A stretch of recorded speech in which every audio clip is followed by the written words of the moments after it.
Welcome to the Electrical and Electronic Engineering Lecture Series. Your anchor person is Professor Michael C. Ndinechi. Our topic today is electromagnetism and magnetic circuits, which is model 021. Please follow me in this lecture series by subscribing to my YouTube channel at https://youtube.com/@ndinechimicroc.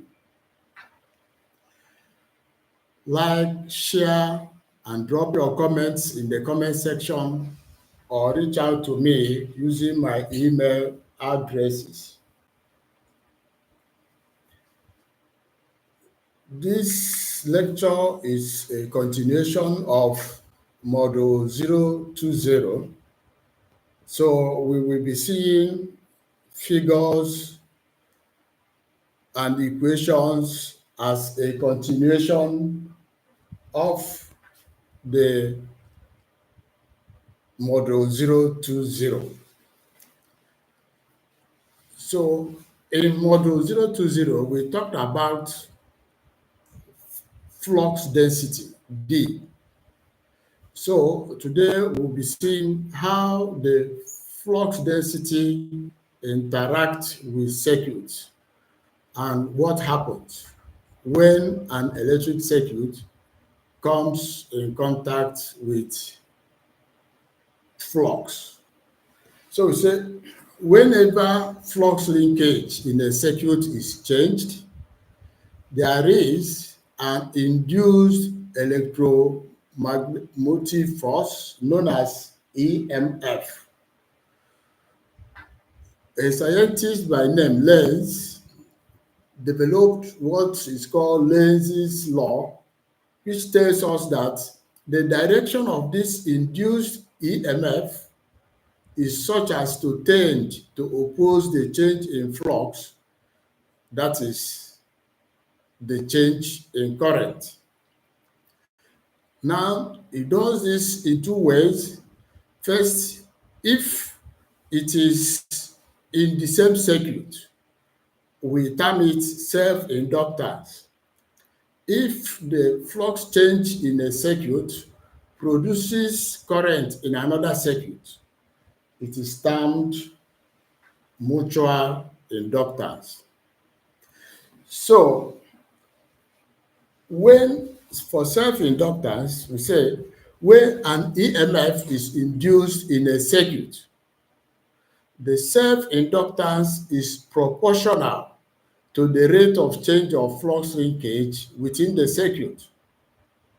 So if we consider an A-cord coil carrying a variable current, as shown in Fig. 7, the flux will be proportional to the current. If you look at Fig. 7, say if you take coil A and coil B, if a current is applied at the terminals of coil A, flux linkage will be within that coil of A, but some of it will escape and link with coil of B. The one that remains with coil A is known as the self-inductance, while the one that is linking coil B is known as the mutual inductance. So, if the number of turns on the coil remains constant, the flux linkage will also be proportional to the rate of change of the current.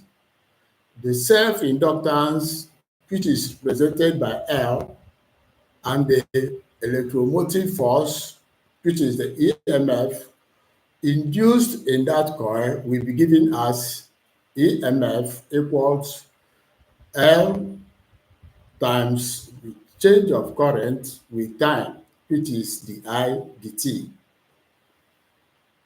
we note that as equation 21. We have explained what is happening in Fig 7, so we go on.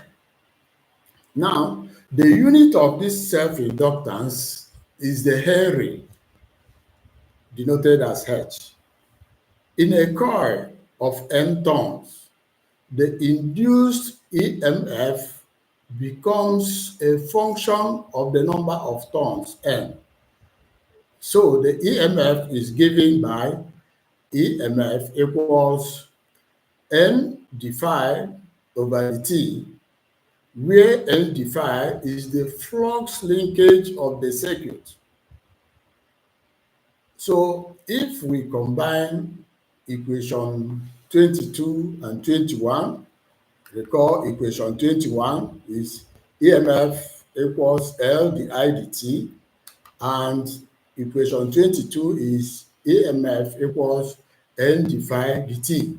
So if we equate the two equations, we see that L di dt will be equal to N d phi dt, from which we can bring out the self-inductance L to be equal to N d phi di. So at this point, we define this inductance, and we say that a circuit has a self-inductance of 1 Henry when an EMF of 1 volt is induced by a rate of current change equal to 1 ampere per second. So on the other side, we've talked about mutual inductance, which is as a result of the flux in one circuit linking with the other circuit. So if you consider a varying current, when we talk of varying current, we mean an alternating current. If we consider a varying current I in coil 1 of Fig 8, the changing current I1 establishes a magnetic flux phi 1. Part of this flux links only coil 1 and is called the leakage flux phi 11, and the remaining flux phi 12 links also coil 2 as shown. The induced voltage in coil 2 is given by Faraday's law as equation 23. But first, let's look again at equation figure 8, which we call the mutual inductance. If you look at the circuit, to the left, you have coil 1. That coil 1 has current I1 flowing through it and has the number of turns N1. That current flowing through coil 1 that has turn N1 is known as the phi 11. If you look at that figure, you see the dotted fluxes. There is inner one that is in purple. You can see that that inner one is only linking coil 1. You see another one, which is yellowish line, a color which links only coil 1. Then you see the one that is orange in color, which is linking both coil 1 and coil 2. Now, that one that is linking coil 2 is defined as phi 12. That phi 12 means that it is a flux emanating from coil 1 as a result of current I1 flowing through it that is linking coil 2 with number of turns denoted as N2.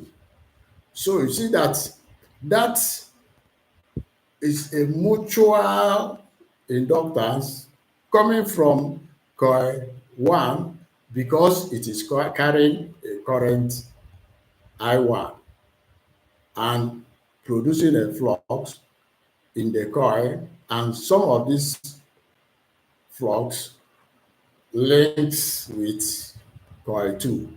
When that happens, current is developed in the coil 2, which is circuit of denoted by 2. So that forms the basis of this mutual inductance we are talking about. Now, so we say that as a result of flux linkage to coil 2, the EMF developed in coil 2, which we denote as E2, is equal to N2 d phi 1 2 over. Since phi 1 2 is related to current I, then V2 is proportional to the rate of change of current I. So we say that E2 now is equal to M di dt, just like we established in equation 21, that EMF E is equal to L di dt. So for the mutual inductance, it is now E2 is equal to M di dt, which we call equation 24, where M is equal to the mutual inductance between the two coils. So if we combine like before, equation 23 and 24, we have that E2 is equal to N2 d phi 1 2 dt equals M di dt. If we make M, which is the mutual inductance, the subject of the formula, it will give us M equals N2 d phi 1 2 over the I. We call that equation 25.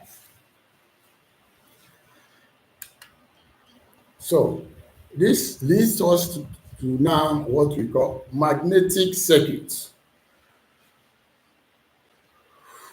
It is a bit different from electric circuits because in magnetic circuits, there is flow of current as a result of magnetic fluxes linking the coils. So one characteristic of a magnetic flux is that each line is a closed loop. I want us to go back a bit. If you look at this figure 8, you see how the flux, the purple one, the yellow one, the orange one, they all form a closed circuit. They all form a closed circuit. So let's continue. So say one characteristic of a magnetic flux is that each line is a closed loop.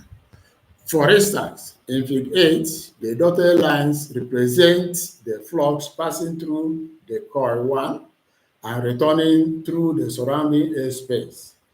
The complete closed path, followed by any group of lines of magnetic flux, is referred to as a magnetic circuit.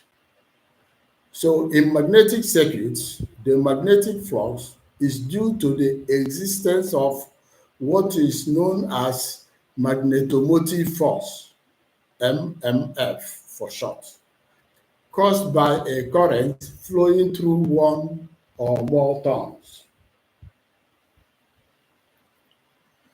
This is analogous to the current in electric circuits, which is due to the existence of electromotive force. So in electric circuits, we call electromotive force or EMF, but in magnetic circuits, we call the equivalent magnetomotive force or MMF. So this MMF is proportional to the current and has the unit of ampere since the number of turns is dimensionless. So if a current of high amperes flow through the coil of n turns, the MMF is the total current linked with the magnetic circuit, that is I times N amperes. If the magnetic circuit is of uniform cross-sectional area, the MMF per meter length L of the magnetic circuit is termed the magnetic field strength. I repeat, if the magnetic circuit is of uniform cross-sectional area, the MMF per meter length L of the magnetic circuit is termed the magnetic field strength, denoted as Hertz. This is a very important term for any person to know and remember when talking about magnetic circuits. And this is giving us H equals I times N over L.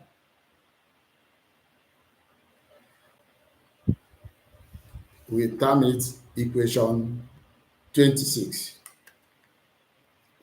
Now, let's define this ampere. The ampere is defined as that current which, if maintained in two straight parallel conductors of infinite length, of negligible cross section, and is placed 1 meter apart in a vacuum, would produce between these two conductors a force of 2 times 10 raised to power minus 7 Newton per meter of length. It's important that we get to know and remember this definition of ampere, because we will continue to make use of it throughout our lectures and in future. So we talk of permeability of free space. Now, consider a straight conductor in a vacuum carrying a current of 1 ampere as shown in fig 9. Let's see fig 9. Look at fig 9. We are talking of a conductor, a circular conductor denoted by C in fig 9, carrying a current of 1 ampere. So when it does that, that current sets up flux of closed loop around that conductor. But a flux will be 1 meter from the center of that conductor. So that flux that is exactly 1 meter away from it is what we termed A, while it has a distance of 1 meter away from that. So we say, if for the moment we ignore the return path, remember every circuit, the conductor must have a return path, but let's assume that there is no return path. So the returning path is not causing a flux that is interfering with the flux set up by the one going towards the computer. So say the lines of the magnetic flux surrounding C will, by symmetry of a concentric circle. Again, we know what concentric circles mean. If you have circles, common center, and different diameters or radius around a common center, you call it concentric circles. So say by symmetry, in the form of concentric circles, as represented by the dotted circle D in Fig 9, which is one of the circles at radius 1 meter from the center. Therefore, the magnetomotive force acting on a part D is 1 ampere, and since the length of this line of flux is 2 meters,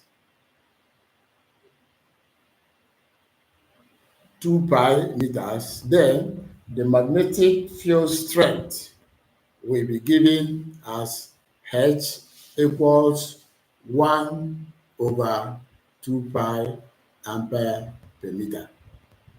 So if the flux density associated with this is B, it follows that the force per meter length of the conductor A parallel to C and carrying current I at right angle to this flux is given by MMF equals B times 1 meter times 1 ampere, which is equal to B newtons.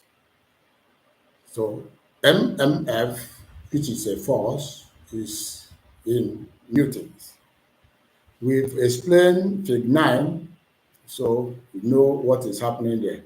So we say, hence, flux density at A over magnetic field strength at A will be given as B over H, which is 2 times 10 raised to power minus 7 over 1 over 2 pi. We have defined those before now. So say the ratio, or this ratio we are seeing, B over H, is very important that every engineering student must know this. The ratio is very important in magnetic circuits and is termed permeability of free space and is represented by the symbol mu naught. Therefore, mu naught is equal to B over H, B is equal to mu naught H, and H is equal to B over mu naught. We call that equation 28. Very important to always remember. So let's look at a simple example. So calculate the magnetomotive force, that is the MMF, required to produce a flux of 0.025 Webers across an A gap 3.0 millimeter long, having an effective area of 300 square centimeters. So first, we find the area of the A gap. If you convert to meters, 300 square centimeters to meter will be 300 times 10 raised to power minus 4, which is 0.03 square meters. The flux density, which we have seen the formula before, is the flux over the area, which is 0.025 over 0.03, which will give us 0.833 Tesla. The Tesla is the SI unit for flux density. So from equation 28, the magnetic field strength for the gap will be given as 0.8333 over 4 pi times 10 raised to power minus 7, 62880 ampere per meter. Therefore, the length of gap is equal to 3 millimeters or 0.03003 meters. So MMF will be 662,880 times this, which is equal to 1,908.6 ampere. The answer is ampere because we say it is per ton and the ton is dimensionless. So use that. The second example says a coil of 500 tons is wound uniformly over a wooden ring having a mean 500 square. If the current through the coil is 5 ampere, calculate the magnetic field strength H, the flux density, and the total flux. As easy as that, you find the mean circumference of the material, which is 500 mm. You convert it to meter, 0.5 meter. So you find the flux density, which is mu h. That's B equals mu h.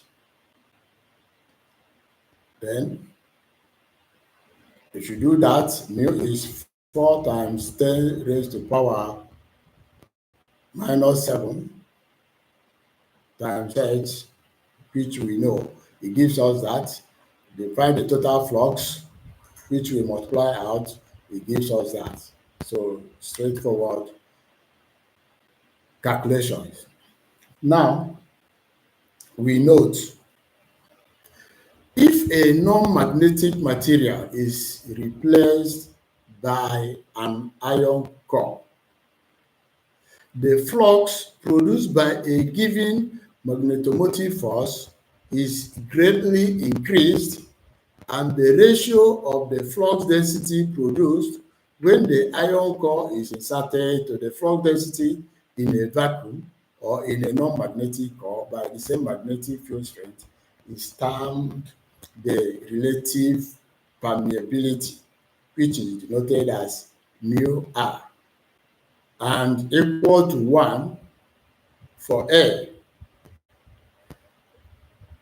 Therefore, in our former equation of V equals mu naught h, we now include V equals mu r mu naught h, in which case B over h will be equal to mu r mu naught. And this equation is termed absolute permeability. So that brings us to an important phenomenon, hysteresis. Hysteresis occurs because the linking up of the electric current loops. Applications of external field involves reordering of the material lattice structure. Removal of the external field, some of the ordering remains and the material remains magnetized. When a material is subject to AC excitation and alternating current excitation, the resultant flux D is then the difference between the up and the down portions of the circle and does not return to zero. This is an important effect in circuits operating at mains frequency is contemplated. What do we mean? Any electrical circuit that has some magnetic material, ion vicinity, there is tendency that hysteresis will take place. So now let's see what this hysteresis operates and what happens when you have hysteresis occurring in places where you have engineering materials. If you do the plot, what you realize is the hysteresis loop. So if we measure the flux density B of a demagnetized iron rod with increasing values of the magnetic field strength H. The relationship between the two quantities will be represented by the curve OYM in figure. Let's look at curve OYM in green. If you do that, the curve OYM, which is the curve in green, will result. So if the value of H is then reduced, electricity follows the curve MN, and that when H has been reduced to 0, the flux density remaining in the ion is OM, and flux density. Let's look at the plot again. See, your horizontal axis is H, which is the magnetic field strength. The vertical axis is E, which is the magnetic flux. Now, if you continue to increase your flux, follows a curve which we said OYM. If you now start decreasing it, your expectation is that you follow back the curve MYO, but that will not happen. As you decrease, it now follows the curve MN, which we put in purple. At point N, you see that the magnetic field strength H has come back to 0, but there is a residual magnetic flux B remaining, which we denoted as red line. So if you continue to decrease, so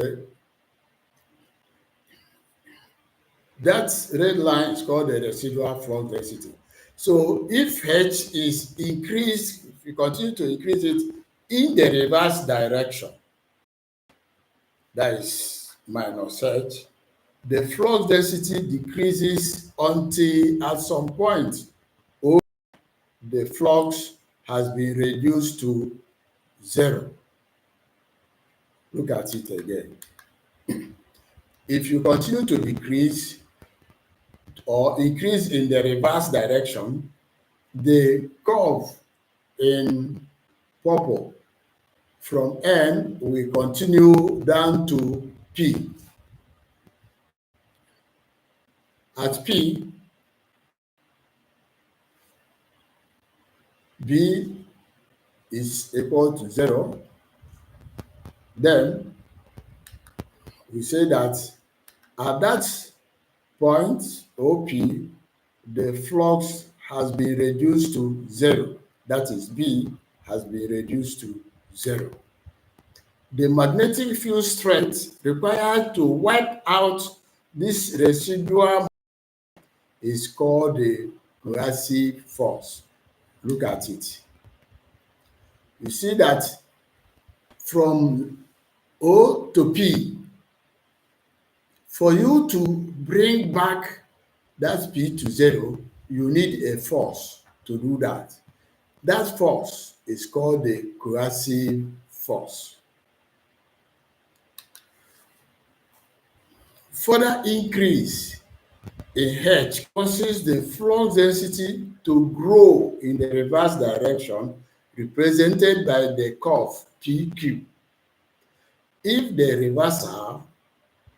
reversed magnetic field strength OL is adjusted to the same value as the maximum value OK in the initial direction, then the final flux density LQ is the same as Km. If the magnetic field strength is varied backwards from OL to OK, the flux density follows entirely a different curve, and that curve is given as QRM. Look at it, QRM. So it will not follow MNPQ, it will not follow and join OYM, it follows differently another curve altogether, which is represented as QRM, which is represented as QRM. So this QRM is similar to curve MNPQ, and the closed figure formed, that is MNPQRM, is termed the hysteresis loop. At this point, I would like you to go to the comment section and try to um, tell us where in real life do we have this application of hysteresis loop? What are the disadvantages and what are the advantages of this hysteresis loop when we make use of engineering materials? In every field of engineering, we make use of engineering materials, and any place you have magnetic or electric circuits with some form of ion, then there is tendency that this hysteresis loop is taking place. So we must know, how do we apply this coercive force to be able to push back the magnetic force be to zero, or how to make our measurements up and down the same. So now you can see the hysteresis loop.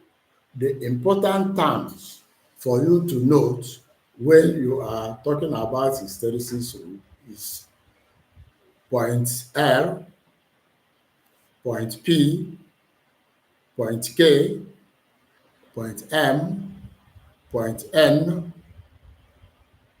of course, the residual magnetism, the coercive force. This, you should be able to see a hysteresis loop and say exactly which portion of this loop is termed that. So we go ahead.